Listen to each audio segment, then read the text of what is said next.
Hi, Melissa here, and today what I have in front of me is the last bits and pieces from my June hip kit. And yes, I could stop here, but I want to push myself and see what I can make with these scraps. So I've also got some frames, tags, and some die cuts left. And as far as smaller embellishments, obviously I've got the washi. I've got these stars, chipboard stars, some acetate, and 4 wood veneers. So I've also got the corkwoods and a heap of these gorgeous chipboard. And I've also got the flickers and the LE Studio leather stickers that came in the kit. So what I wanted to do is scrap this photo of Brielle when she was still a little baby, and it's her getting her feet wet in the lake for the first time. And I really wanted to use up this piece of scrap chipboard, and I had started to film this already, and typically my memory card was full and I hadn't reformatted it, so I've already put those ones in, and I've drawn arrows here so that I can position my photo, so I don't need to bother with filling in these. So I will show you some of filling these in, and then I will jump ahead to the assembling of the layout. Okay, so the first step to filling in these holes where the stars are is deciding which paper I want to go where, and with a piece of paper like that Fancy Pants one with the triangles, I want to make sure that I'm showing off as much of the triangle as possible, otherwise it's just white paper, so I might as well not bother if all I'm going to have showing is the white paper.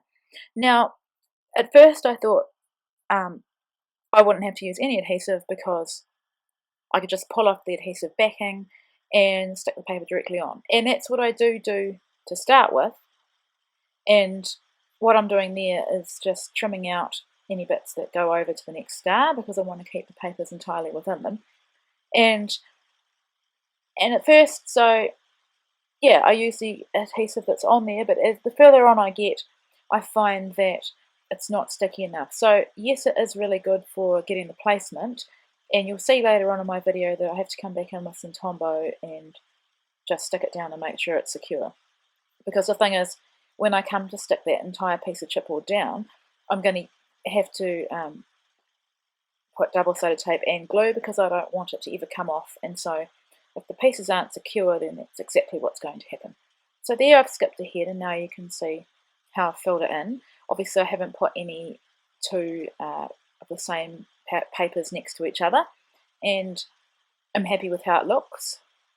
Yes, it has gold and silver on it, but I think it works really well. So now I've got my white cardstock out, and like I'd said earlier, I had put marks on where I wanted the photo to sit, so I didn't have to waste any time filling in all the stars. And now I just want to make sure that the chipboard goes on straight. And also I want to put some marks because I want to do a little bit of mixed media, so I find that the best way to do that is to work out where I want my elements that will be covered, and then really concentrate on putting the mixed media on the other part.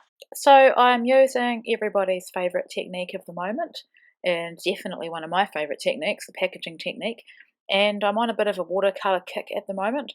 I went through a splattering phase, and now I want to do a bit of the packaging. So I've just added a little bit of water, and I've squeezed it directly out of my brush, which is why these watercolour brush pens are so handy.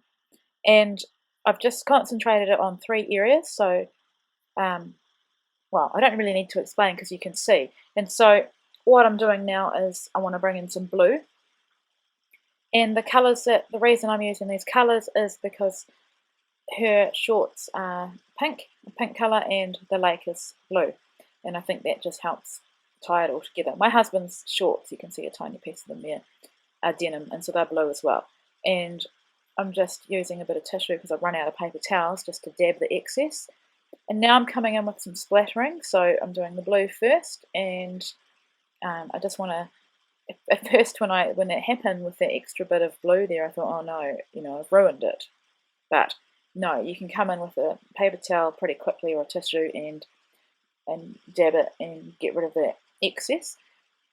and I'm just checking there what it will look like because I want to make sure that I have got enough going beyond where I've put those marks.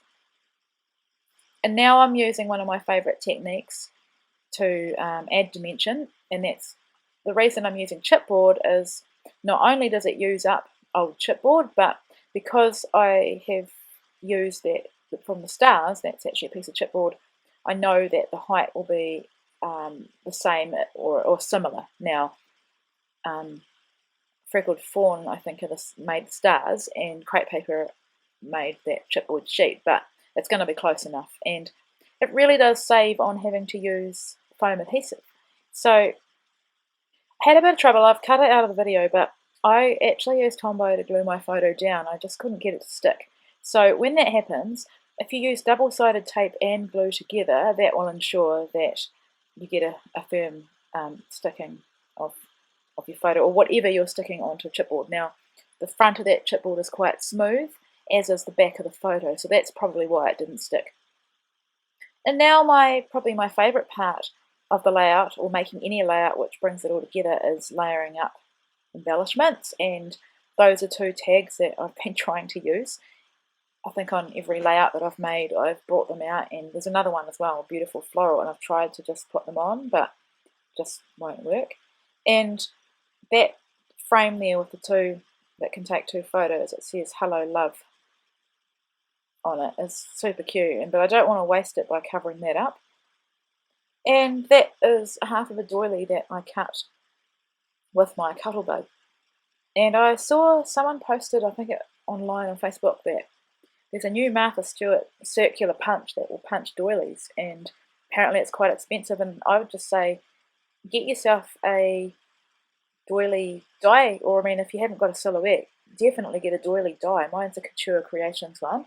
It's a bit tricky because it's quite thin, but when it cuts successfully, it really does make beautiful doilies. So I've stapled and glued down that love frame, and now I'm wanting to place down my chipboard and photo. Here I'm just playing around with that doily. You really want to use it up. And that there is a piece of ephemera that talks about ice cream prices, I think, and we have, you'll laugh at this, but my kids can't eat ice cream. They can eat coconut ice cream, but they can't, at this point, really tolerate the dairy in ice cream, so I'm just going to use that. I'm not going to make a big deal of the ice cream thing. And this layout, of course, has got nothing to do with ice cream, but the tones look good, and I like the fact it's got the prices and, you know, there's a bit of detail on it. So the flamingo, I think, works really well because it's standing on two legs and she's standing on two legs, and it's pink and she's got pink shorts. Anyway, that's how my mind works to put it on there, and it adds a little bit of something to the edge. I wanted to use these chipboard words. They're absolutely beautiful, but I think as I've been watching this, I watch my videos before I narrate them as I'm editing them, and I think what really works and makes this layout different is that it's quite cool. The tones are very cool. The watercolour is cool. Even though there's some warm colours in the stars, I think with the lake and not being that much colour in the photo, it really does pull in the cool tones, and so those words are quite warm toned and they just didn't work. And also adding chipboard on top of chipboard wasn't really going to do it for me. So here I'm just showing you how I'm sticking it down, and once again I'm using double-sided tape and glue, and please excuse my head, it's just that I really wanted to get in there and press it down. And now I'm wanting to add that geotag and the stars. I think I only had one blue star left, so I'm adding one blue and two silver.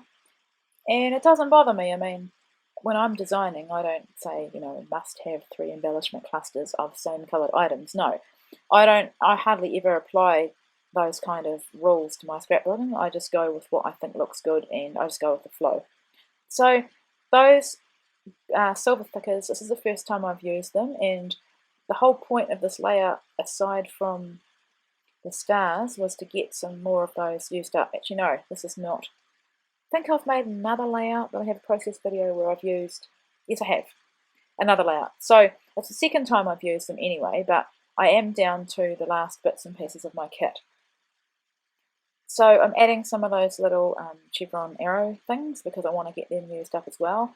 And I love, love, love the ampersand that comes in that thickers set. So yeah, it's got nothing to do with anything, but it fills the gap and I think it looks good.